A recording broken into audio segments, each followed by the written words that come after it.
আসসালামু আলাইকুম প্রিয় দর্শক, অন্য মঞ্চের আলাপচারিতায় আপনাদের সকলকে আমন্ত্রণ জানাচ্ছি। প্রিয় বন্ধুরা, প্রীতি, শুভেচ্ছা এবং সালাম নেবেন। খুব মন খারাপ। এই যে 2 দিন পর পর আমার মিতা, বিশাল ছাত্র নেতা, হয় মাইক খায়, নাহলে তার গাড়িতে কেউ অ্যাটাক করে, নাহলে ধাক্কা দেয়, কাহিনী একটা লেগেই আছে। কোন এক চৌরাস্তার মোড়ে অ্যাটাক করা হলো, এটা ঢাকা বিশ্ববিদ্যালয়ে বিশাল এক মিছিল বেরোয়েছে। আচ্ছা, এত বড় একটা ছাত্র নেতা, যার ডাকে সারা বাংলাদেশের ছাত্র জনতা রাস্তায় বেরিয়ে পড়েছিল, যার এই রাজুতে আয় বললে রাজুতে জনসমুদ্র বয়ে যেত, সে তার জীবন নাশের জন্য অ্যাটাক হলো। আর ঢাকা বিশ্ববিদ্যালয়ে এই কোটি কোটি মানুষের মিছিল, এই অবস্থা কেন? আমার তো দেখা মানে বলতে ইচ্ছা করতেছে যে নাটক কম করো মিতা। যাই হোক, কারা অ্যাটাক করলো, কেন অ্যাটাক করলো? বলা হচ্ছে ছাত্রলীগের ছেলেরা অ্যাটাক করছে। ছাত্রলীগের ছেলেরা ঘরেই থাকতে পারে না ভাই, আবার অ্যাটাক করতে যাবে? আমি একটু খোঁজ নিলাম। আফটার অল আমার মিতা তো রাজনীতি না হয় দুইজন দুই দিকে দুই মেরুতে করি।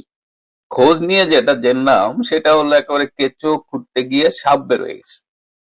তাকে মারছে বিএনপি ছাত্র দলের লোকজন। তো তারা তককে তককে ছিল যে কবে তাদের নাগালের মধ্যে পায়। কপালও খারাপ আমার মিতার, বা উপরের নির্দেশ ছিল যে জাস্ট একটা টোকেন হিট করার, মানে সিরিয়াস কিছু না, কারণ এইসব সূচো মেরে আবার হাতে গন্ধ হইতে পারে। বিএনপির এই ডিসিশনটা ভালো, এগুলোর মায়ের কোনো লাভ নাই। তারপরে টুকটাক যে একটা টোকেন হিট দিচ্ছে, ইটস ফাইন। তাহলে আমি যেহেতু আমার মিতার উপরে আঘাত এসেছে, আমার তো তীব্র নিন্দা জানাতেই হয়। ঢাকা বিশ্ববিদ্যালয়ের মিছিল যদিও ক্রমশ ছোট হতে হতে একদম একেবারে নাই হয়ে যাচ্ছে প্রায়, তবুও তীব্র নিন্দা কিন্তু আমি জানিয়েই গেলাম। দর্শক, একই ঘটনা, নির্বাচনের তফসিল ঘোষণার 24 ঘন্টা পার হতে পারলো না, তার আগেই একজন প্রতিদ্বন্দ্বিতাকারী প্রার্থী, তাকে এই খোদ রাজধানী ঢাকা শহরে এইভাবে গুলি করা হলো এবং রক্তাক্ত সে সারা দেশের সঙ্গে সঙ্গে খবর ছড়িয়ে পড়েছে। আপনারা মধ্যে জেনে গেছেন যে ইনকিলাব মঞ্চে বেশ আলোচিত মুখ, টকশোতে যাচ্ছেন এবং 5 আগস্টের পরে তার অনেক রকম কথাবার্তায় তার পরিচিতি বেড়েছে, আলোচনা সমালোচনা তর্ক বিতর্ক যাই থাকুক, সে একটা নির্বাচনের প্রার্থী হয়েছে। এই সরকার নির্বাচনের নিশ্চয়তা দিয়েছে, সুন্দর বিশ্বের নজিরবিহীন দৃষ্টান্তমূলক নির্বাচন হবে। সেই তফসিল ঘোষণার 24 ঘন্টার মধ্যে ইনকিলাব মঞ্চের ওসমান হাদি গুলিবিদ্ধ হলো এবং তাৎক্ষণিকভাবে যে ঘটনা জানা গেছে, আমরা সোশ্যাল মিডিয়ায় ইতিমধ্যে তার গুলিবিদ্ধ একটা ছবি ছড়িয়ে পড়েছে। সেটা দেখে যে কেউ শঙ্কাবোধ করছেন। সবশেষ খবর হলো ঢাকা মেডিকেলে তার ট্রিটমেন্ট চলছে এবং তার কানের পাশ দিয়ে গুলি গিয়ে সেটা কিছুটা ভেতর পর্যন্ত গিয়েছে এবং এখন পর্যন্ত তার অবস্থা আশঙ্কাজনক। পুলিশের সূত্রে জানাচ্ছে তার যারা আছেন, তার যারা নির্বাচনী প্রচার করেন, তাদের আমরা একটা সোশ্যাল মিডিয়ায় একটা ভিডিও ইন্টারভিউ দেখলাম এবং বিভিন্ন জায়গায় লাইভ চলছে, আপনারা দেখছেন যে আমরা দেখতে পাচ্ছি তারা জানাচ্ছেন যে জুমার নামাজের সময় এবং আগে ওসমান হাদি, এই ইনকিলাব মঞ্চের মুখপাত্র, তিনি তার অনুসারীদের নিয়ে বিভিন্ন মসজিদে তিনি নির্বাচনী প্রচার চালাচ্ছিলেন। সেই প্রচার চালানোর শেষে বিজয়নগর এলাকায়, সেখানেও মোটরসাইকেল করে তার সঙ্গে আরো লোকজন ছিল, আসার পথে হঠাৎ করে আততায়ীরা এসে তাকে লক্ষ্য করে গুলি করে এবং সেই একটি গুলি তার কানে লেগেছে। সেটা সবশেষ অবস্থা যা বুঝতে তার সময় লাগবে। তার যেটুকু আমরা শুনেছি তার 4 ব্যাগ রক্ত লাগছে, 2 ব্যাগ দেওয়া হয়েছে, আরো হয়তো রক্তের প্রয়োজন হবে। কিন্তু এই ঘটনা বাংলাদেশে এই নির্বাচনের ট্রেন চলতে শুরু করার মুহূর্তে আমরা গতকাল কি বলছিলাম যে নির্বাচনী ঝুঁকি কি কি থাকতে পারে। আমি আর একটু খেয়াল করে আপনাদেরকে বলি যে আমরা জানতে চাই, বুঝতে চাই যে এইসব ঘটনা, বিচ্ছিন্ন ঘটনা, আইন শৃঙ্খলা বাহিনী বা সরকার, তারা ওসমান হাদির যারা সমর্থক, তারাও দেখলাম প্রশ্ন তুলছেন যে ইন্টারিয়াম গভর্নমেন্ট কেন প্রার্থীদের নিরাপত্তা দিতে পারছে না, 24 ঘন্টার মধ্যে নিরাপত্তা দিতে পারছে না। তার জলজন্ত প্রমাণ ওসমান হাদি। এবং এই হয়তো তাৎক্ষণিকভাবে ওসমান হাদির সমর্থকদের তাদের ইমোশন রিয়াকশন একটু করা, তারা কোন দিকে ইঙ্গিত করছেন আমরা বুঝতে পেরেছি। তারা বলছেন যে এক আওয়ামী লীগকে তাড়িয়েছি, আর যদি কেউ আওয়ামী লীগ হইতে চায়, তার মানে তারা কাকে আওয়ামী লীগ হইতে চায় বলছেন, তাদের কোনো প্রতিদ্বন্দ্বীকে বলছেন কিনা। এই মতিঝিল এলাকায় যেখানে ওসমান হাদি ইলেকশন করছেন, সেখানে বিএনপির ডাকসাইটে প্রার্থী, আমি এর আগেও বিভিন্ন আলোচনায় বলেছি, মির্জা আব্বাস বিএনপি স্থায়ী কমিটির সদস্য। তবে তাৎক্ষণিকভাবে যে কোনো মানুষেরই সেন্সে কাজ করবে যে ওসমান হাদির এই ঘটনায় মির্জা আব্বাস কখনোই চাবেন না তার উপরে কোন ধরনের দাস। ওখানে যে কোনো ঘটনা ঘটলেই সেটা মির্জা আব্বাসকে ইঙ্গিত করতে পারে, তার পক্ষ বিপক্ষ বিভিন্ন ষড়যন্ত্র নির্বাচনের সময় হবে। ফলে এই দায় দায়িত্ব তিনি নেওয়ার জন্য কখনোই তিনি বা তার কোনো লোকজন এই ধরনের কর্মকাণ্ডের দিকে যাবেন না। কিন্তু এই এলাকাটা, মতিঝিল এলাকাটা এমন একটা এলাকা, আমরা কথা প্রসঙ্গে বিভিন্ন সময় বলি যে অন্য জায়গায় যেই চাঁদা 10 লাখ, মতিঝিলে গেলে সেই চাঁদা হয়ে যায় 10 কোটি। এবং ওসমান হাদি সাম্প্রতিক সময় তার নির্বাচনী প্রচারণা শুরু করেছে বেশ কয়েকদিন আগে থেকে, সাদামাটা স্টাইলেই সে নির্বাচনী প্রচারণা করতো, অল্প কিছু লোকজন নিয়ে ভ্যানে চড়ে নানানভাবে নির্বাচনী প্রচারণা করতো। ফলে এই ঘটনা প্রথম না, তফসিল ঘোষণার পরে এটা প্রথম হলো, কিন্তু এর আগেও তো বিএনপি সমর্থিত প্রার্থী চট্টগ্রামে গুলিবিদ্ধ হয়েছেন, সেখানে একজন মারাও গেছে। ফলে ঘটনা আশঙ্কা আমরা সমালোচনা করেছি, আমাদের টকশোতে এসে আলোচকরা সমালোচনা করেছেন যে গণ অধিকার পরিষদের রাশেদ খান যে বলেছিলেন যে এই নির্বাচনে 50 জন প্রার্থীকে টার্গেট কিলিং করতে পারে আওয়ামী লীগ, তাহলে রাশেদ খানের কাছে সেই তথ্য থেকে এসছে। রাশেদ খান এরকম তথ্য আজকে থেকে আর 3 দিন আগে তিনি এই তথ্য দিয়েছেন, সেই তথ্য তার কাছে কোন বেসিসে, এইটা তো একটু জানা দরকার, সবারই জানা বোঝার দরকার। এবং যদি রাশেদ খান বলেছেন যখন তার 3 দিনের মাথায় এই ঘটনা, তিনি আওয়ামী লীগের কথা বলেছেন, কিন্তু এইরকম যদি হয়ে থাকে তাহলে তার কাছে সুনির্দিষ্ট কোনো তথ্য আছে কিনা। এবং এই বিজয়নগর যে এলাকায় ওসমান হাদি গুলিবিদ্ধ হয়েছেন, সেখানে গণ অধিকার পরিষদের অফিস আছে। গণ অধিকার পরিষদ তারা এই ওসমান হাদিরা যে ধারায় রাজনীতি করেন, তারাও সেই ধারায় রাজনীতি করেন। তাদের কাছে যদি কোনো তথ্য থেকে থাকে, নিশ্চয়ই হাদির যারা সমর্থক অথবা সরকার তাদেরকে তথ্য দিয়ে সহযোগিতা করবেন যে আসলে এটার সঙ্গে কারা ইনভলভ হতে পারে। হঠাৎ করেই নিশ্চয়ই কেউ, আমরাও কেউ প্রিডিকশন করতে পারবো না যে ওসমান হাদি তার রাজনৈতিক অবস্থানের দিক থেকে, তার বক্তব্যের দিক থেকে তিনি সাম্প্রতিক সময় মানে গত 1 বছর ধরে তিনি তার অবস্থান পরিষ্কার করেছেন। তিনি অনেকটা যদি বলা যায় যে তিনি তার সবচেয়ে বড় কথা যেটা কানে লেগেছিল, তিনি বলেছিলেন যে কোড আনকোড 24 তো হয়েছেই 71-এর চেতনাকে ঢাকার জন্য। তো তার মানে 71-এর চেতনা তিনি কিছুটা হয়তো গাফিলতি, তার কাছে তার জায়গায় কোনো গাফিলতি ঘটনা হচ্ছে, সেই জায়গায় তার অবস্থানটা সে পরিষ্কার করেছিল। বিভিন্ন টকশোতে তাকে দেখা যেত যে মুক্তিযুদ্ধের পক্ষে অংশে কেউ যদি তর্ক করতেন, তার বিপক্ষে ওসমান হাদির অবস্থান দেখানোর জন্য তাকে অনুষ্ঠানে আনা হতো। ফলে কোন দিক থেকে ওসমান হাদি টার্গেটেড, এইটা নিশ্চয়ই আইন শৃঙ্খলা বাহিনী তদন্ত বের করবে। এবং এই ফিল্ডে যারা ছিল, ওসমান হাদির সমর্থকরা বলছেন যারা করেছে এগুলি এবং যারা করিয়েছে, এই দুই পক্ষের কাউকে ছাড় দেওয়া হবে না। হ্যাঁ, দেশের মানুষ অবশ্যই জানতে চায়। এবং এই যে নির্বাচনী ট্রেন চলতে শুরু করার এই সময় এই রাজপথে একজন প্রার্থীর রক্ত ঝরল, তিনি যেই মাপের প্রার্থী হন না কেন, তার দল বা রাজনৈতিক পরিচয় এই জাস্ট শুরু, তো মাত্র পথ চলা শুরু। কিন্তু এই ধরনের ঘটনায় নিশ্চয়ই অনেক খারাপ কিছুর ইন্ডিকেট করে। 50 জনকে হত্যা করা হবে, জি ভাই, এই কথাটা আমার না, এই কথাটা বলেছেন গত 8 তারিখে আপনার গণ অধিকার পরিষদের কেন্দ্রীয় সাধারণ সম্পাদক রাশেদ খান। রাশেদ খান তিনি বলেছেন নির্বাচন বানচালে 50 প্রার্থীকে টার্গেট কিলিং করা হবে, এবং এটা তিনি জনসমক্ষে বলেছেন। এবং এই কথাটা তিনি তার একটি কর্মী সমাবেশ বা মিটিং এ মধ্যে এই কথাটা বলেছিলেন। কিন্তু এই কথাটা নিয়ে খুব একটা উচ্চবাচ্য হয়নি, দু একটা টক শোতে হয়তো আলোচনা হয়েছে, কিন্তু কোনো কন্টেন্ট দেখা যায়নি, বা এই কথাটা নিয়ে বিভিন্ন পত্রপত্রিকায় এসেছিল অবশ্য, কিন্তু এই কথাটা নিয়ে কোনো বিশ্লেষণ হয়নি যে উনি কেন বললেন যে 50 জন টার্গেট কিলিং। আবার উনি এটাও বললেন যে নির্বাচনকে বানচাল করার জন্য আওয়ামী লীগ এই 50 জন প্রার্থীকে কিলিং করবে। এখন আমার কথা হচ্ছে যে আওয়ামী লীগে 50 জন প্রার্থীকে কিলিং কেন করবে? আওয়ামী লীগ কি কোথাও কি কন্টেস্ট করতেছেন যে ফেব্রুয়ারি 12 তারিখে নির্বাচন কমিশনার ইলেকশন ডিক্লেয়ার দিয়েছে, ইলেকশন হবে ফেব্রুয়ারি 12 তারিখে। সুতরাং এইখানে তো আওয়ামী লীগের জায়গা নেই, কারণ আওয়ামী লীগকে নিষিদ্ধ করে রেখেছেন, ব্যালট পেপার থেকে নৌকা প্রতীক তুলে নিয়েছেন, সব কিছুই করেছেন। তাহলে আবার আওয়ামী লীগের নামটা আসে কেন? আর এই 50 জনকে হত্যা করা হবে, এটা রাশেদ খান কোথার থেকে কোন গোয়েন্দা তথ্য পেয়েছেন? কারণ তিনি বলেছেন তিনি তথ্য পেয়েছেন। তো রাশেদ খান বা নুরুল হক নুরু এদেরকে কি সেই মোসাদের গোয়েন্দা সংস্থায় কি এই তথ্য দিয়েছেন, নাকি মোসাদকে দিয়ে ওনারাই এই কিলিং করাবেন? তা 50 জনের কথা যেহেতু বলেছেন, সুতরাং 50 জনের মধ্যে আমি ব্যাপারটা এভাবে নিতাম, যদি তিনি বলতেন যে আমাকে সহ 50 জনকে কিলিং করা হবে, তাহলে আমি বুঝতাম যে না, তার নামটাও মনে হয় 50 জনের হিট লিস্টে আছে। তিনি বলেছেন 50 জন। তাহলে কোন 50 জন? কারা করবে? আপনি এমনি বলে দিলে হবে না যে আওয়ামী লীগ করবে। আওয়ামী লীগ নাই বাংলাদেশে। আওয়ামী লীগের এই মুহূর্তে আপনাদের কথা মতো বা আমরা যা দেখছি তাতে আওয়ামী লীগের সক্ষমতা নাই 50 জনকে হত্যা করবে। যেই দিন থেকে বলা হচ্ছিল যে ফেব্রুয়ারিতে নির্বাচন হবে, গত 2 মাস যাবত যখন এই বিএনপি, জামাত, এনসিপি এরা যখন প্রার্থী তালিকা ঘোষণা করছিলেন, সেই থেকে আজ পর্যন্ত 210 জন নির্বাচনী সহিংসতায় নিহত হয়েছে। এগুলো কোনোটাই আওয়ামী লীগ করে নাই। হয় জামাত বিএনপি কে করেছে, বিএনপি জামাতকে করেছে। এই যে গত 2 দিন আগে আপনারা জানেন যে ফুয়াদকে যে দৌড়ানিটা দিয়েছে, এটাকে আওয়ামী লীগ দিয়েছে, এটা তো বিএনপি দিয়েছে। ফুয়াদ চিল্লাইয়া বলতেছে যে বিএনপি করেছে, বিএনপির 10 লাখ ভোট কমে গেছে এক ফুয়াদরে দৌড়ানি দেওয়ার কারণে।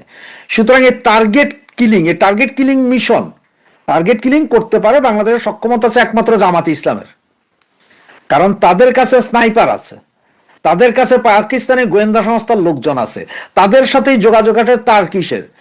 রাশেদ খান এবং আপনার এই যে নুরু, তাদের সাথে মোসাদের যোগাযোগ আছে। পৃথিবীর বিখ্যাত যে স্নাইপার বলা হয়, পৃথিবীর যদি সবচেয়ে দুর্ধর্ষ স্নাইপার বলা হয়, তাহলে সেটা আছে একমাত্র মোসাদের কাছে। আর দ্বিতীয়ত আমাদের এশিয়ার ভিতরে আছে পাকিস্তানের কাছে, যেটা আপনার গত জুলাই আগস্টে এই পাকিস্তানি সেনাবাহিনী, আইএস এর লোকজন, টার্কির লোকজন মিলেই স্নাইপার দিয়ে শত শত ছেলে পেলেকে হত্যা করেছিল, শিশুদেরকে হত্যা করেছিল। সেই কথা আপনারাও ভুলেননি, আমরাও ভুলিনি। সুতরাং এই মুহূর্তে সে যখন বলে যে নির্বাচনী সহিংসতায় 50 জন প্রার্থী নিহত হবে, তার মানে তার কাছে স্পেসিফিক্যালি সে জানে যে কে কে কোন কোন আসনে হত্যাকাণ্ড ঘটবে। পুলিশ প্রশাসন কোথায়, গোয়েন্দা বিভাগ কোথায়? তারা তো এই মুহূর্তে রাশেদ খানকে নিয়ে জিজ্ঞাসাবাদ করা উচিত যে তুমি এই তথ্য কোথায় পাইলা। জাতির সামনে প্রকাশ করা উচিত যে কোন 50 জন প্রার্থী, কারা এই টার্গেট কিলিং এর শিকার হবে। কারণ সে যেহেতু বলেছে তার কাছে তথ্য আছে, তাহলে সে পুরোপুরি জানে। সে যদি পুরোপুরি না জানে, সে জনসমক্ষে পাবলিকলি এটা তো বলতে পারে না কেউ যে 50 জন। এখন আমরা যেমন বলতেছি, বারবার বলতেছি নির্বাচন হবে না, আওয়ামী লীগ বিহীন নির্বাচন হবে না, আওয়ামী লীগ বিহীন নির্বাচন হবে না। আমাদের কাছে কিন্তু কোনো গোয়েন্দা তথ্য নেই। আমরা প্রেডিকশন করছি যে আওয়ামী লীগ বিহীন নির্বাচন হবে না। এই নির্বাচনের তফসিল ঘোষণা করেছেন, আবার হয়তো চেঞ্জ হবে। কিন্তু হত্যাকাণ্ড, হত্যা করা হবে যখন স্পেসিফিকই বলা হয়, তার মানে হচ্ছে যে এই হত্যা কে করবে, কারা করবে, কখন করবে, কাকে করবে, এই জিনিসগুলো জানতে হবে। ডাক্তার ইউনূস মহোদয়, আসিফ নজরুল সাহেব, আপনাদের উচিত এই মুহূর্তে রাশেদ খানকে আপনাদের জিম্মায় নেওয়া। আমি প্রশাসনকে বলবো, পুলিশ, বিডিআর, আর্মিকে বলবো, রাশেদ খানকে এই মুহূর্তে জিম্মায় নিন।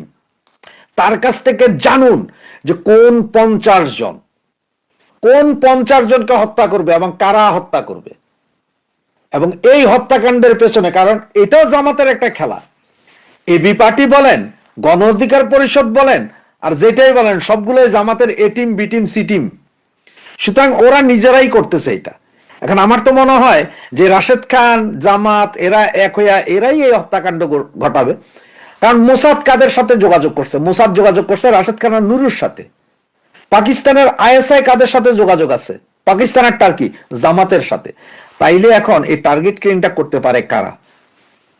জনসাধারণ, বাংলাদেশের জনসাধারণ, আপনারাই চিন্তা করুন কারা। সুতরাং আমি বলবো, যেহেতু এই মুহূর্তে এরা টার্গেট কিলিং এর কথা বলছে, প্রশাসন এটা বের করতে হবে। পাবলিকরা বলবো, কোনো মিছিল মিটিং এ যাওয়ার দরকার নেই। আপনারা কে কোন দল সমর্থন করে তা আমার জানার বিষয় না, সেটা আপনাদের বিষয়। কোনো মিছিল মিটিং এ যায়েন না, কারণ সে টার্গেট কিলিং এ তো আপনিও পড়তে পারেন। কারণ একজন মারতে গিয়ে 3 জন মারলে আপনারাও মরবেন। সুতরাং এই রাশেদ খানকে আগে ধরেন, তার কাছ থেকে বের করেন যে কারা, কে মারবে, কারা মারবে। ওসমান হাদি গুলিবিদ্ধ হয়েছেন। আমরা জানি তিনি ঢাকা 8 নির্বাচনী এলাকায় স্বতন্ত্র নির্বাচন করছেন এবং এক ধরনের অভিনব প্রচারণা আমি প্রায় দেখি তিনি ফেসবুকে আপলোড করেন। কোনো পোস্টারিং করছেন না, তিনি নিজে যান, ফজরের নামাজের পর থেকে বিভিন্ন অলিতে গলিতে ঘুরে বেড়ান। খুবই মর্মান্তিক ঘটনা। এবং সোফার আমরা যা জানতে পেরেছি, পত্রপত্রিকায় দেখলাম তার গুলি বাম কানের নিচে বিদ্ধ হয়েছে। এটা খুবই ডেঞ্জারাস জায়গা এবং চিকিৎসকরাও বলছেন তার অবস্থা আশঙ্কাজনক। প্রাথমিকভাবে আমরা হাদির জন্য প্রার্থনা করি, আমরা আন্তরিকভাবে প্রার্থনা করি হাদি ফিরে আসবেন এবং খুব খারাপ কিছু হবে না। ফিরে এসে তিনি আবার এই নির্বাচনে অংশগ্রহণ করবেন। তিনি যে নতুন ধরনের রাজনীতি দেখাতে চাইছেন, সেই রাজনীতির সাথে বিশেষ করে প্রচারণার নতুন ধরন শুধু না, তার রাজনীতির যে ধরন আছে তার সাথে আমাদের অনেকের দ্বিমত থাকতে পারে। আমার নিজেরও দ্বিমত আছে, তার প্রকাশভঙ্গির সাথে অনেকের দ্বিমত থাকতে পারে, আমারও আছে। কিন্তু এই রকম বিভৎস কোনো ঘটনা বাংলাদেশে ঘটা আমরা কোনোভাবে নিতে পারি না। হাদি ফিরে আসুন, আমরা প্রার্থনা করি যার যার জায়গা থেকে, এবং তিনি আবার নির্বাচনী প্রচারণায় অংশগ্রহণ করুন স্বতঃস্ফূর্তভাবে, আরো বেশি শক্তি নিয়ে আমরা সেটা চাই। কিন্তু একটা বিপদের কথা একটু বলে রাখা দরকার। আমাদের দেশে যা হয় আর কি, এই ধরনের একটা ঘটনা ঘটার পর, এমনকি উনি ঠিকঠাকভাবে ফিরে আসলেও এই কাজটা কে করেছে এটা নিয়ে চুলচেরা বিশ্লেষণ শুরু হবে, হওয়া উচিত। এটা ভয়ঙ্কর একটা ঘটনা। কিন্তু আমরা এমন কিছু যাতে না করি আমাদের দেশে এই মুহূর্তে ক্রিয়াশীল যেসব রাজনৈতিক দল এবং শক্তি আছে, স্টেক হোল্ডার্স আছে, তাদের মধ্যে কোনো ভয়ঙ্কর সংকট তৈরি হয়। এই সংকটটা তৈরির চেষ্টাও বিভিন্ন জায়গা থেকে হবে। মানে ওসমান হাদির ওপরে এই হামলা আসলে কোন দিক থেকে হতে পারে? আমরা যদি ওসমান হাদির বক্তব্য কর্মকাণ্ড দেখার চেষ্টা করি, তিনি এই গণ অভ্যুত্থানের খুবই গুরুত্বপূর্ণ ভূমিকা পালন করেছেন। পরবর্তীতে আওয়ামী লীগ এবং ভারত বিরোধী অত্যন্ত কঠোর ভাষায় তার বক্তব্য আছে। সুতরাং উনি কাদের টার্গেটে পরিণত হতে পারেন আমরা বুঝতে পারি। এবং বলা বাহুল্য, এই নির্বাচন ঠিকঠাক মতো না হোক, বাংলাদেশ একটা স্টেবল অবস্থায় না যাক, সেটা আওয়ামী লীগ এবং ভারতের চাইতে এত বেশি সম্ভবত আর কেউ চায় না। সুতরাং আমরা প্রাথমিকভাবে এই ধরনের একটা ধারণা করা ভুল হবে না। কিন্তু তার রাজনৈতিক প্রতিপক্ষ যাদের সাথে তিনি নির্বাচন করছেন, তারা কেউ এটার সাথে দায়ী, সেই জিনিসটা আসলে তদন্ত বা যে কোনো কিছু করার আগে হুট করে বলে ফেলা আমাদের উচিত হবে না। কারণ এটা আমাদের অন্তর্কলহ, অন্তর্কন্দল বাড়িয়ে দিতে পারে। সাধারণ কাণ্ডজ্ঞান জ্ঞান বলে, কমন সেন্স বলে যে রাজনৈতিক প্রতিপক্ষরা এই ধরনের কোনো কাজ করার কথা না। কারণ যে পরিস্থিতি বর্তমানে বিরাজ করছে, একটা নির্বাচন হওয়ার জন্য যেভাবে সবাই মুখিয়ে আছে, সবাই নিজেদের মধ্যে অন্তত এই পর্যায়ে সংঘাত, কখনো কখনো তাদের মধ্যে ঝগড়াঝাটি, কখনো বাড়াবাড়ি, কখনো মারামারিও হতে পারে, আমি এটা অস্বীকার করছি না, কিন্তু এই পর্যায়ে যাওয়ার কথা না। সুতরাং আমাদের মধ্যে যাতে সলিডারিটি আসে এই ঘটনাটা দিয়ে, আমরা যেন বুঝতে পারি আমাদের কত বড় শত্রুরা অপেক্ষা করছে বাংলাদেশকে আনস্টেবল করে রাখার জন্য, আরো আনস্টেবল করে ফেলার জন্য। ফলে সেই জিনিসটা আমাদের একটু মাথায় রাখা জরুরি, আমরা নিজেদের মধ্যে যেন কোন্দলে জড়িয়ে না পড়ি। আবারও বলছি, আগেও বলেছি, তার রাজনীতি, তার প্রকাশভঙ্গি, এগুলোর সাথে আমাদের দ্বিমত থাকতে পারে। ব্যক্তিগত জীবনে তিনি অসাধারণ মানুষ, অসাধারণ বিনয়ী মানুষ। তার সাথে আমি একাধিকবার টক শোতে পার্টিসিপেট করেছি, আমি দেখেছি অত্যন্ত বিনয়ী একজন মানুষ। হাদিকে আমরা যেভাবে বক্তব্য দিতে দেখি, কথা বলতে দেখি, তার সাথে তার ব্যক্তিগত পর্যায়ের ইন্টারাকশন দেখলে অনেকেই মেলাতে পারবেন না। এটা তার রাজনৈতিক কৌশল, এটা তার রাজনীতি। প্রায় বলি যে আমরা গণতন্ত্রের কথা যখন বলি, আমরা গণতন্ত্র মানে হচ্ছে আমি আমার দ্বিমতের জায়গা, দ্বিমতের যে ক্ষেত্রগুলো আছে, দ্বিমতের যে রাজনীতি আছে, সেটার ক্রিটিসিজম আমি করব। আমি জামায়াত শিবিরের রাজনীতির ক্রিটিসিজম করি। আমি ডাকসু নির্বাচনের আগে শিবিরকে ভোট না দেওয়ার জন্য আহ্বান জানিয়েছি, এই অধিকার আমার আছে। কিন্তু তারা যখন জিতেছে আমি তাদেরকে অভিনন্দনও জানিয়েছি। ঠিক একইভাবে ওসমান হাদির যে রাজনীতি, এক ধরনের ডানপন্থী পপুলিস্ট রাজনীতি, আমরা এভাবে যদি এটাকে ডিফাইন করি, এটা একটা গ্লোবাল ট্রেন্ড। হাদি আসলে সেটারই একটা প্রোডাক্ট বলে আমি মনে করি। এই থিওরিটিক্যাল আলোচনা আরেকদিন করব। তার সাথে আমাদের দ্বিমতের পরও তার অধিকার, তার রাজনীতি, সেটা রাজনীতি করার অধিকার, সেই জিনিসগুলোর খুবই পক্ষে থাকবো। সবচেয়ে জরুরি কথা, আমরা নিজেদের মধ্যে হানাহানিতে জড়িয়ে না পড়ি। বাংলাদেশে নির্বাচন হতে দেয়া হবে না, নির্বাচনকে ধ্বংস করে দেব, বানচাল করে দেব, এই চেষ্টা চলছে, চলবে আরো। আমি যদিও মনে করি নির্বাচন হবে, আমি এরপরও মনে করি, কিন্তু এই ধরনের ঘটনা আরো ঘটার প্রবাবিলিটি আছে। আমাদের নিজেদের মধ্যে যাতে আমরা বিবাদে না জড়িয়ে পড়ি, শুরুতেই বলেছি কারা আসলে এটা করতে পারে, তাদের ব্যাপারে যেন আমরা আরো বেশি সতর্ক থাকি। আবারও কয়েকবার বলা হলো, আমাদের গভীর থেকে, অন্তরের গভীর থেকে আমি চাইছি, প্রার্থনা করছি, হাদি ফিরে আসুন, শক্তিশালীভাবে ফিরে আসুন, সুস্থভাবে ফিরে আসুন। আবার তার স্টাইলের প্রচারণা, এটা একটা অসাধারণ নজির। একটা মানুষ পোস্টার ছাপাচ্ছেন না, বিরাট সকল শোডাউন করছেন না, হেঁটে হেঁটে হেঁটে হেঁটে নিজের এলাকায় ঘুরে বেড়াচ্ছেন, মানুষের সাথে কথা বলছেন। এটার এই রকম প্রচারণায় আমরা ভবিষ্যতে চাই, যেখানে কোটি কোটি টাকা ছাড়াও একজন মানুষ নির্বাচিত হতে পারেন। আমরা হাদিকে আবার সেই রকম ভূমিকায় দেখতে চাই। তিনি একটা নতুন ট্রেন্ড তৈরি করছেন, সেই ট্রেন্ড শেষ না করে তিনি চলে যাবেন, এটা হতেই পারে না। আমরা আমাদের সামষ্টিক প্রার্থনা। বিজয়ের মাস 1971 সালের এই ডিসেম্বরে আমাদের মহান বিজয় দিবস। এই দিনে জামাত, আল বদর, আল শামস, নেজাম ইসলামী, রাজাকার, শান্তি কমিটি এবং মুসলিম লীগ পাকিস্তানি সেনাবাহিনীর সাথে একসাথে 16 ডিসেম্বরে সাহরওয়ার্দী উদ্যানে বাঙালি এবং ভারতের যৌথ কমান্ডের কাছে আত্মসমর্পণ করে 93,000 অথবা 94,000 সেনাবাহিনী নিয়ে।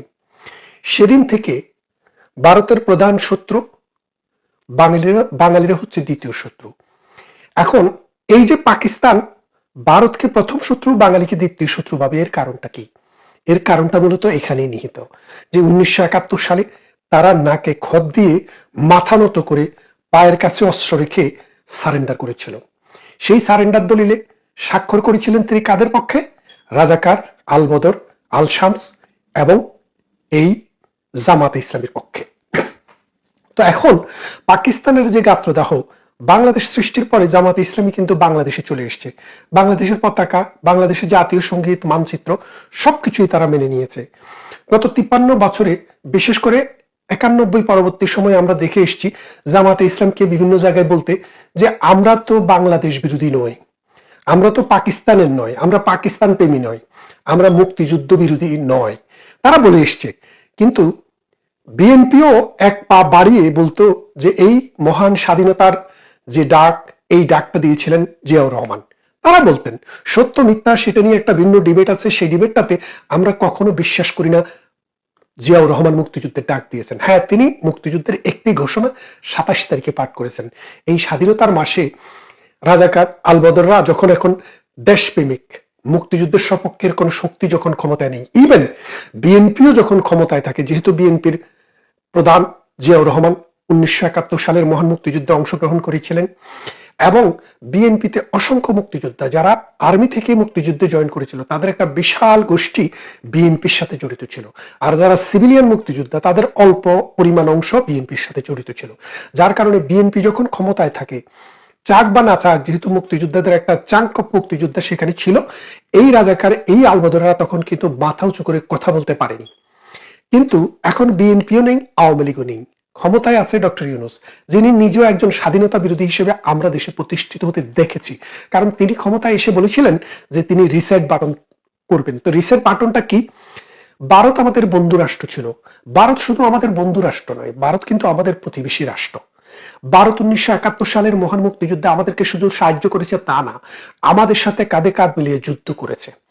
ভারত সেই রাষ্ট্র যার 54টি নদী বাংলাদেশের উপর দিয়ে বয়ে গেছে এবং এ থেকে আমাদের কৃষিকাজ, আমাদের মৎস্য উৎপাদন, আমাদের নানা রকমের শস্য উৎপাদনে ব্যবহৃত হয় এবং আমাদের এই নদীগুলোই হচ্ছে বাংলাদেশের মা। আমি আমার বহু ভিডিওতে বলেছি, বাংলাদেশ, আমরা ছোটবেলা থেকে বলে এসেছি, নদী মাতৃক দেশ। নদী মাতৃক মানে হচ্ছে নদী যাহার মাতা। বাংলাদেশের মাতা হচ্ছে নদী, আর নদীর মাতা হচ্ছে ভারত।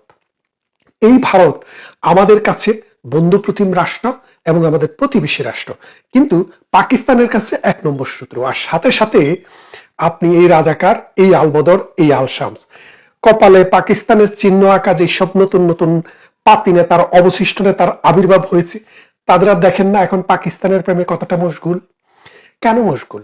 কারণ তাদের চিন্তায় এবং চেতনায় পাকিস্তানের বাইরে যাওয়ার কোনো উপায় নেই। দেখেন, মানুষ হিসেবে আমরা হিন্দু, বৌদ্ধ, খ্রিস্টান, ইহুদি অথবা আমাদের বাংলাদেশের এবং আরবের সবচেয়ে প্রতিষ্ঠিত ধর্ম মুসলিম, যেটাই আপনি হন, আপনি তো প্রথমে মানুষ হতে হবে।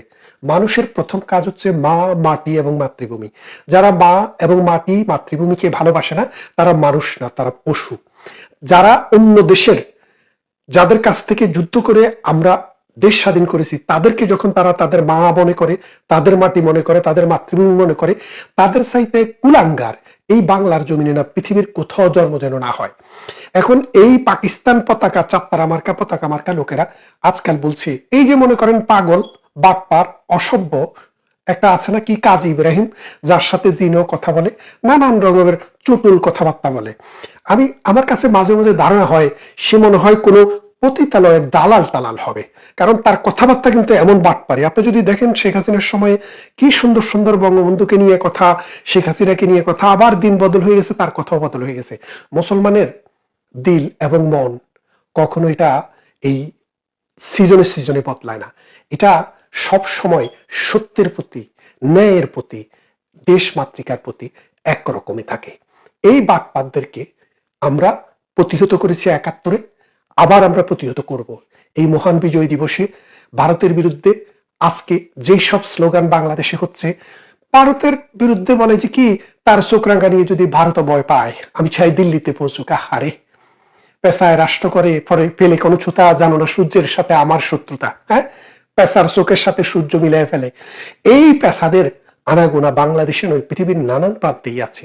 আমরা দেখলাম দেশ এমন একটি সময়ে আছে, দেশপ্রেমিক মুক্তিযুদ্ধের সাথে যাদের সম্পর্ক আছে সেই রকমের কোনো মানুষ ক্ষমতায় না থাকার কারণে এই মুক্তিযুদ্ধ বিরোধী এই মৌলবাদী চক্র আজকে আস্ফালন করছে। রেডিওতে যান, টেলিভিশনে যান, যে দেশের জন্য সুষ্ঠু পরিকল্পনা প্রণয়ন, দেশকে সামনের দিকে নিয়ে যাওয়া, সংস্কৃতি, সাহিত্য, ইতিহাস, ঐতিহ্য, আমাদের যে হাজার বছরের ধারাবাহিকতা, এইসবের কোনো কিছুই কিন্তু এখন টেলিভিশনে নাই। এখন আছে শুধু খিস্তি কেউর। কেন খিস্তি কেউর আছে আপনাকে বলি, যে বিশিষ্টজন যারা, তারা কিন্তু অন্ধকার দিকটাকে ডেকে রেখে আলোর দিকটা মানুষের কাছে নিয়ে যায়, মানুষের কাছে যেন আলো সংক্রমিত হয়, আলো মানে ট্রান্সফার হয় এবং সমাজ আলোকিত হয়। আর এই মূর্খ, এই গণ্ড মূর্খ, এই রাজাকার, এই আলবদরের সন্তানরা, এই ধর্মাশ্রয়ী, এই মধ্যযুগীয় বর্বর ছেলেপেলেরা, এগুলা হচ্ছে মানে অবশিষ্ট। এখন এই অবশিষ্টগুলোই কিন্তু বাংলাদেশে বিশিষ্ট হয়ে গেছে। এখন খেয়াল করে দেখেন, অবশিষ্টরা যখন বিশিষ্ট হয়, তখন একটা সমাজ, একটা রাষ্ট্র কি পরিমাণ অন্ধকারে নিমজ্জিত হয়। যে দেখেন, বাংলাদেশ না শুধু, পৃথিবীর সব দেশেই তিনটা টিম থাকে, এ টিম, বি টিম, আর একটু হচ্ছে অবশিষ্ট টিম। এখন বাংলাদেশে এ টিম আর বি টিম হলো বিএনপি আওয়ামী লীগের ভিতরে তারা আছে, আর সি টিম যেটা আছে এটা হলো এর বাইরের অংশগুলো। এই এখন সি টিম খেলাধুলা করছে, এখন বাংলাদেশে সি টিম দিয়ে কাজ চালানো হচ্ছে। এই যে সামনে একটি নির্বাচন, বিএনপিকে কোণঠাসা করার চেষ্টা করা হচ্ছে, আওয়ামী লীগকে আউট করা হয়েছে, কিসের জন্য? ওই সি টিমকে নিয়ে আসার জন্য। আর এই সি টিমকে নিয়ে আসার যে প্ল্যান ডক্টর ইউনূস ঘোষণা দিয়েছেন না, তিনি কি বলেছেন? তিনি বলেছেন যে তিনি রিসেট বাটন করবেন। রিসেট বাটনটা কি? মুক্তিযুদ্ধের জায়গায় মুক্তিযুদ্ধ বিরোধীদেরকে এই সমাজে প্রতিস্থাপন করবেন। ভারত আমাদের বন্ধুপ্রতিম রাষ্ট্র, যার সাথে আমাদের নানান ট্রেডিং এবং নানান ব্যবসা বাণিজ্য, অর্থনৈতিক, সামাজিক, রাজনৈতিক সূতিকাগার, আমাদের সাথে একাত্মতা আছে, একসাথে বাধা আছে। সেই এবং বাংলা নামে যে পশ্চিমবঙ্গটি রয়েছে, এটি কিন্তু 1911 সাল পর্যন্ত একসাথে ছিল। ইভেন 1911 সালের পরও, বঙ্গভঙ্গের পর, 6 সাল থেকে 11 সাল বাদ দিলে, 4 সাল থেকে 11 সাল বাদ দিলে 1900, আর বাকি সব সময় কিন্তু এই বাংলা 1947 সাল পর্যন্ত একটি মাত্র ভূখণ্ডের ছিল, এবং এটা একটি দেশের মতোই ছিল, বঙ্গদেশ। সেই বঙ্গদেশের অর্ধেক ভারতে, অর্ধেক বাংলাদেশে। সুতরাং তাদের সাথে আমাদের সেই রকম হেরিটেজ। তাদের বিরুদ্ধে আমাদেরকে পাকিস্তানপন্থী করবে, ভারতকে বন্ধুপ্রতিম রাষ্ট্রকে শত্রু ঠেলে দিয়ে, তারপর অবশিষ্টদেরকে প্রতিস্থাপন করবে বিশিষ্টজনদের পরিবর্তে। ঠিক এমনি ভাবে এই সমাজে, এই রাষ্ট্রে অর্থনীতিকে উপরে নেওয়ার জন্য তো ডক্টর ইউনূস, তাই না? কিন্তু আপনি যদি দেখেন, বাংলাদেশে বাংলাদেশি টাকায় 4,000 বিলিয়ন, মানে 400 বিলিয়ন প্রতি বছর আমাদের বাংলাদেশি টাকায় আমরা জিডিপি, আমাদের গ্রোথ হয়েছে, অর্থাৎ 7.5%, আর এখন সেটার গ্রোথ হচ্ছে 3.5%, অর্ধেকেরও নিচে। তার মানে প্রতি বছর 200 বিলিয়ন আমাদের সমাজে নাই, অর্থাৎ আমাদের যে 200 বিলিয়ন উৎপাদন, সেটা এখন নাই হয়ে গেছে। মানুষের জীবনে হাহাকার চলছে। এইটাই ডক্টর ইউনূসের রিসেট। একটা উন্নয়নশীল দেশকে একটা অবনত দেশে পরিণত করবে, যে দেশটি পৃথিবীর টপ গ্রোথের যে রাষ্ট্রগুলো ছিল তাদের মধ্যে ছিল, সেটাকে লোয়েস্ট গ্রোথের রাষ্ট্রে নিয়ে গেল। তো ঠিক এমনি ভাবে এই 16 ডিসেম্বরে আমাদের ভারতে একটি স্বাধীনতা দিবসের অনুষ্ঠান হবে, বিজয় দিবসের অনুষ্ঠান হবে লন্ডনে। আমরা 15 ডিসেম্বর রাত্রে এটি বড় অনুষ্ঠান করব, আর পৃথিবীর আরো নানান দেশে হবে, কিন্তু বাংলাদেশে সেরকম কোনো জাতীয় অনুষ্ঠান নেই কোনো কুচকাওয়াজ। কেন নেই? কারণ ডক্টর ইউনূস যতদিন ক্ষমতার মসনদে আছে, ততদিন পাকিস্তানি ধারার রাজনীতি বাংলাদেশে চলবে, বাংলাদেশি ধারার রাজনীতিও চলবে না, মুক্তিযুদ্ধের সপক্ষে রাজনীতিও চলবে না। এই 71-এর রাজাকার মনস্ক এই মানুষটি বাংলাদেশের মসনদে বসে বাংলাদেশটাকে যে অন্ধকারের দিকে নিয়ে যাচ্ছে, এর জায়গা থেকে, এই জায়গা থেকে বাংলাদেশ 20 বছরও বেরিয়ে আসতে পারবে না। ভারত আমাদের সাথে 50 বিলিয়নের বিভিন্নভাবে ট্রেড হতো ভারতের মধ্যে দিয়ে, কিছু আমাদের সাথে ভারতের হতো, কিছু আমরা ভারতের মধ্যে দিয়ে অন্য দেশে করতাম। এইভাবে আদান প্রদানে বাংলাদেশের অর্থনীতির সাথে বিশাল একটা সম্পর্ক ছিল ভারতের। এখন ভারত সেই ট্রেড অনেকটাই বন্ধ করে দিয়েছে। এর কারণটা কি? বাংলাদেশও চায় না, আর ভারতও চায় না। এর ফলে যেটা হয়েছে, গার্মেন্টস শিল্পগুলো মরে যাচ্ছে। শিল্পের যে স্থানীয় কাঁচামাল বাইরে যেগুলো বিদেশ থেকে আনা হতো, ভারত থেকে যে অংশটা আসতো সেটা এখন আর আসছে না। ভারত ইচ্ছে করেই এখন আর বাংলাদেশের সাথে ব্যবসা করতে তত আগ্রহী না, যার ফলে ভারতের ক্ষতি হচ্ছে, আবার বাংলাদেশের ক্ষতিটা তার দ্বিগুণ হচ্ছে। ভারত অনেক বড় শক্তি, 10 বিলিয়ন যদি তারা ট্রেড না করে, তাদের অর্থনীতির যে সাইজ 10 বিলিয়ন হয়তো তাদের 1%, আর 10 বিলিয়ন আমাদের 50%, 30%, 20%। সুতরাং আমাদের ক্ষতিটা ভারতের চাইতে অনেক বেশি হচ্ছে। এখন আপনি আমাদের দেশ থেকে উৎপাদন করবেন, আমাদের দেশে পোর্ট আনবেন, পোর্ট এনে এখানে খালাস করে মালটা সাপ্লাই দিবেন কোন দিক দিয়ে? ভারতের দিক দিয়ে। ভারত আপনাকে দেবে না। সুতরাং আপনি পোর্ট যত বড়ই করেন, যদি ভারতের সীমানা, ভারতের জায়গা ব্যবহার করতে না পারেন, আপনি নেপাল, ভুটান, শ্রীলঙ্কা, আফগানিস্তান, পাকিস্তান, আপনার বাপের দেশ কোনো জায়গায় পাঠাতে পারবেন না। আসুন এই মুক্তিযুদ্ধের যে বিজয়ের মাস 16ই ডিসেম্বর সামনে, এই 16ই ডিসেম্বরকে সামনে রেখে আমরা প্রতিজ্ঞা করি, আমরা এই অন্ধকারের বিরুদ্ধে সংগ্রাম চালিয়ে যাব। ভারত আমাদের বন্ধুপ্রতিম রাষ্ট্র ছিল, তারা আমাদের সাথে সবসময় ছিল, ভবিষ্যতেও থাকবে। কারণ বন্ধুত্ব দুদিনেই বেশি দরকার। আর পাকিস্তান আমাদের 71 শত্রু ছিল, এখনো শত্রু। পাকিস্তান শুধু বাংলাদেশের শত্রু না, পুরো বিশ্বের জন্য শত্রু। কেন পুরো বিশ্বের শত্রু? কারণ তারা উৎপাদন করে মৌলবাদ, আর এই মৌলবাদ আর জঙ্গিবাদ দিয়ে সারা বিশ্বকে তারা বিষিয়ে তুলেছে।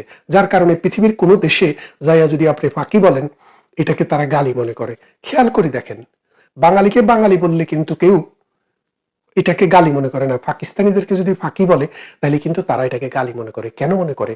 কারণ তারাও জানে পাকিস্তান হয় ভিক্ষা করতে যায় সৌদি আরবে, নয় চুরি করতে যায়। পুরো পৃথিবীর যেখানে যায় সেখানেই তারা দুর্নীতির সাথে জড়িত এবং ধর্ষণের সাথে জড়িত। ব্রিটেনে সবচাইতে বেশি দর্শনকারীর বাড়ি হচ্ছে পাকিস্তান। রাষ্ট্রীয়ভাবে আপনি একটু গুগল করে দেখেন যে ব্রিটেনে যে ইয়াং গার্লদেরকে গ্রুমিং করে কারা দর্শনের শিকার করে, এটা আপনি ইউটিউবে যান অথবা আপনি গুগলে যান, আজকে দেখেন, দেখবেন 1 নম্বরে পাকি, 2 নম্বরে আফগান। তো এই পাকিস্তান, আফগানিস্তান, সিরিয়া, ইরাক অথবা এই সোমালিয়া বানানোর যে ধান্দা ডক্টর ইউনূসের, আমরা তা হতে দেব না।